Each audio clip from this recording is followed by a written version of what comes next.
হাসরের ময়দানে কোনো মার্কা থাকতো দাঁড়াই ফেলা যাইব। এখানে ভোট দেওয়াটা সওয়াবের কাম।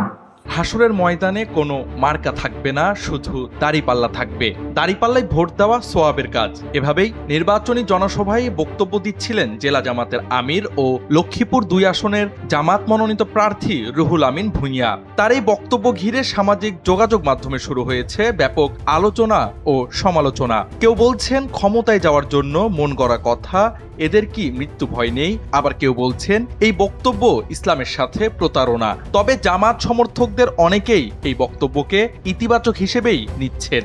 জামাতের এই নেতা বলেন, হাসরের ময়দানে ধান কিংবা লাঙলের দরকার হবে না, কেবল দরকার হবে দাঁড়িপাল্লা। RICL TMX, যুগের পর যুগ স্থাপনা থাকে মজবুত।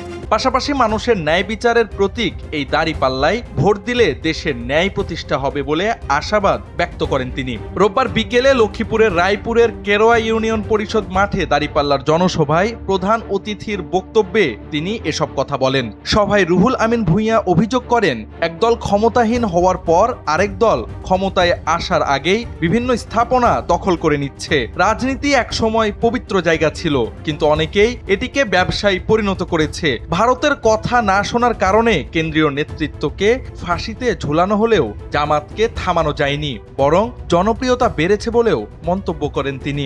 অতীতে জামাতের যেসব নেতা মন্ত্রী ছিলেন তাদের বিরুদ্ধে দুর্নীতির অভিযোগ ছিল না দাবি করে দলটিকে রাষ্ট্র ক্ষমতায় আসার সুযোগ করে দিতে ভোটারদের প্রতি আহ্বানও জানান তিনি।